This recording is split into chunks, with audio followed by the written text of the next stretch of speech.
In the early hours of the morning on Valentine's Day in the year 2000, a 9-year-old girl inexplicably got up out of her own bed and left her home on her own accord and was never seen again. It's also come to our attention that 93% of our viewers aren't subscribed, so please just take the time to click that subscribe button and make sure all notifications are on so you never miss an upload every Monday, Wednesday and Friday.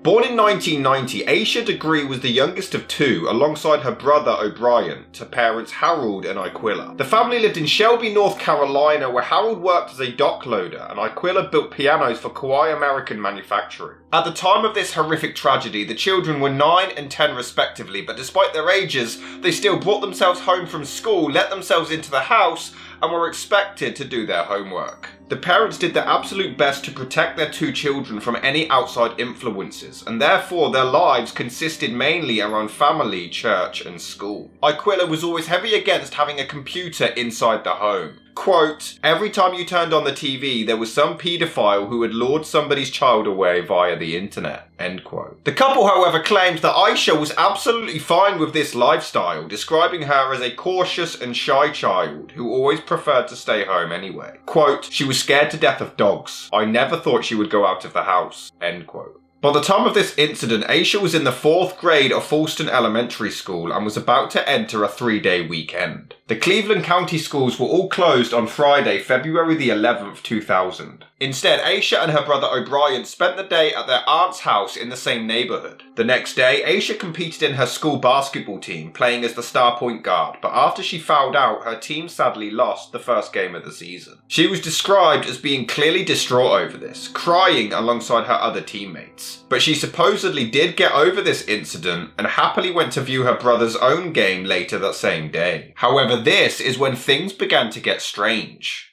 On February the 13th, 2000, the family attended church before returning home. It was around 8 PM when Asha and her brother went to their shared bedroom together to end the night. It was around an hour later when a nearby car accident took out the power in the neighbourhood. It wouldn't come back on again until midnight. Once back on, Harold checked on his two children and could see them both still asleep in their beds. He would check on them for a second time at around 2:30, and once again they were both still there. However, not long after, O'Brien would later recall hearing his sister's bed squeak. However, at the time, he merely assumed that she was simply repositioning herself in bed, and he didn't bother to look across the room or investigate further. It was at 5:45 AM when Iquilla woke up to get her children ready for school. She began to run them a bath as they hadn't had the time to do so the previous evening. Some have theorised that this was due to the power going out. However, the power didn't go out until long after the children had been put to bed. She then attempted to wake them, but Asha was nowhere to be seen. Panicking, she checked the entire house and the family car but found nothing. And with no forced entry into their home on Oak Crest Drive, it left everyone completely puzzled.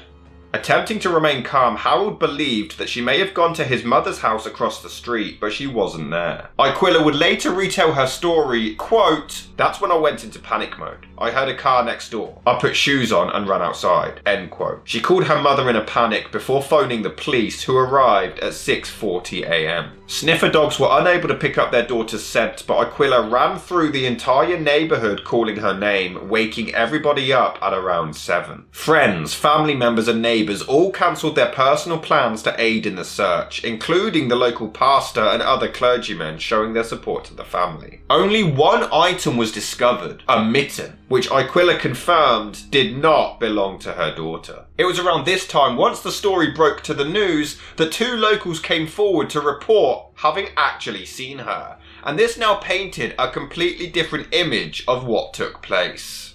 In the early hours of the morning of the disappearance, a truck driver and a motorist reported seeing a young girl between 3:45 and 4:15 AM walking along Highway 18 wearing a long-sleeved white t-shirt and white pants, just north of its junction with Highway 180. The motorist claimed to have actually turned his car around as he thought it, quote, was strange such a small child would be out by herself at that hour. End quote. Allegedly, one of the drivers actually attempted to approach Asha, which prompted her to flee into the woods. One motorist claimed to have circled 3 times and saw her run into the woodland during the incredibly rainy night. Law enforcement are convinced that this sighting was completely genuine, County Sheriff Dan Crawford stated, quote, "We're pretty sure it was her because the descriptions they gave are consistent with what we know she was wearing," end quote. This led to the search stretching to the area where she was last seen. And on February the 15th, some candy wrappers were found in a shed nearby the highway. They also discovered a pencil, a green marker, and a yellow hair bow, which were all confirmed to have belonged to Asha Degree. There was also a photograph of another young girl of colour around the same age, yet to be identified. It was on February the 16th when Aquila realised that some things were missing from Asha's room, including her favourite clothing, a pair of blue jeans with a red stripe. Asha was a shy girl, and her leaving her home entirely on her own in the middle of the night for no reason seemed completely out of the question.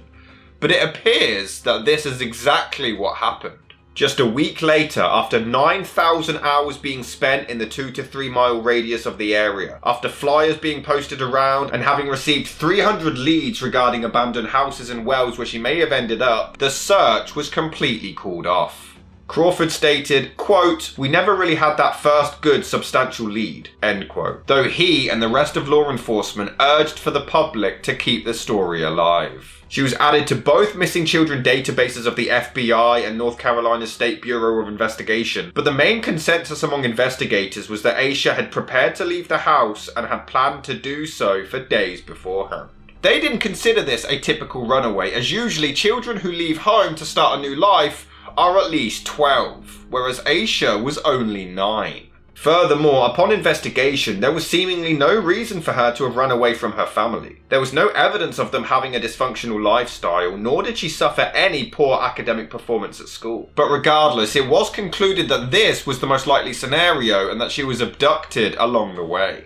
The story gained huge media attention, with the family appearing on the Montel Williams show as well as receiving coverage on America's Most Wanted and Oprah Winfrey. In March the following month, a huge billboard was put in the area where she was last seen containing information on the disappearance. In May 2001, stock car racing driver Travis Kittleson featured an image of Asha on the hood of his car for an event in Concord, North Carolina, stating, quote, "We've got a perfect opportunity to put Asha's picture on our car, and maybe with any luck we could bring her home," end quote.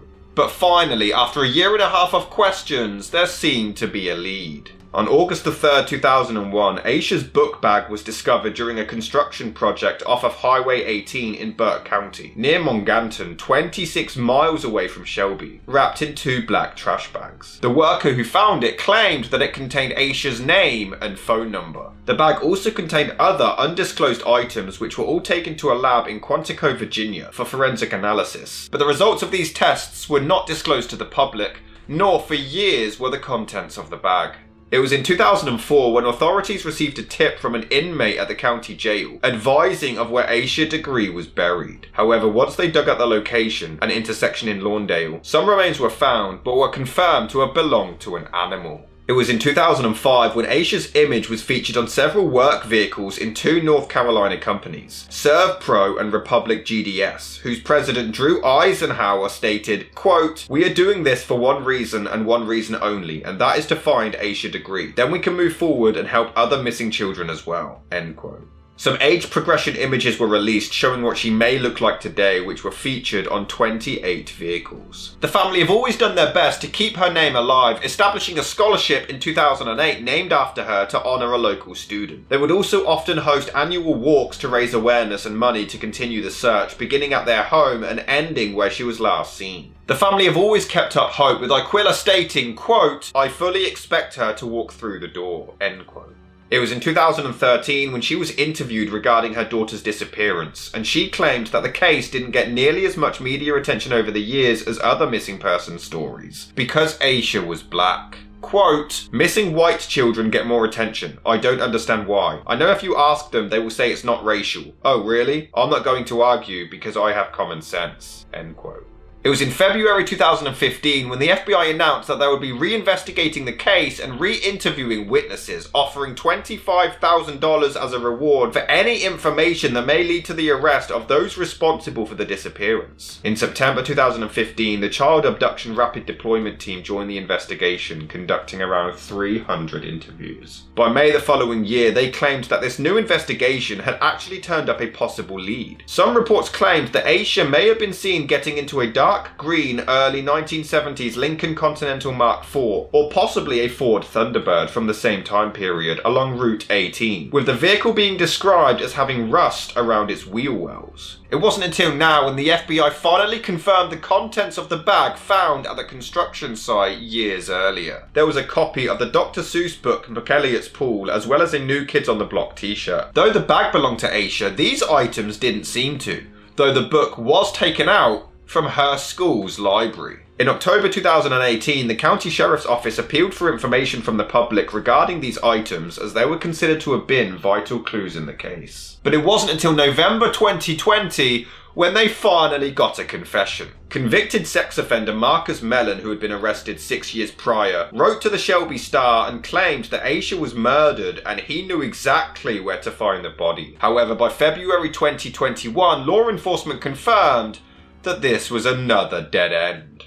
In September 2024, a search warrant was executed by the Cleveland County Sheriff's Office and the FBI for properties on Cherryville Road and Hawthorne Lane in Shelby based on physical evidence in the case. Though no remains were found, multiple items were discovered, including a green 1964 AMC Rambler which was towed away. Investigators were considering Asha a homicide victim and that her body was hidden. Two locals, husband and wife Roy and Connie Dedman, were both named as suspects. They have, however, been described as being completely cooperative during the investigation and maintain their innocence. One of their daughters was only 16 years old at the time Asha went missing and claimed that she was given the car by her father in 1999, just a year before the disappearance. It's worth noting that he had asked his daughter to use this car to transport patients to and from Broughton Hospital along the highway where Asha was last seen. One witness came forward to inform investigators that they saw Roy Dedman digging a chest-deep hole several years prior, and once visiting the location, detectives did find a dent in the ground where the dirt had been previously disturbed. Furthermore, this warrant was issued after DNA from the backpack was connected to two other individuals, Annalie Dedman Ramirez and Russell Underhill. A DNA sample of a hair stem taken from Asha's undershirt also matched the DNA of Dedman Ramirez. The former was only 13 when Asha went missing and was one of the 3 teenage daughters living with Roy and Connie at the time. Underhill lived in facilities operated by the Dedmans, but he passed away in 2004 and couldn't be questioned. Despite this, the couple still maintain that they had absolutely nothing to do with the disappearance, and the current status of this investigation continues on as we have no choice but to remain seeking answers.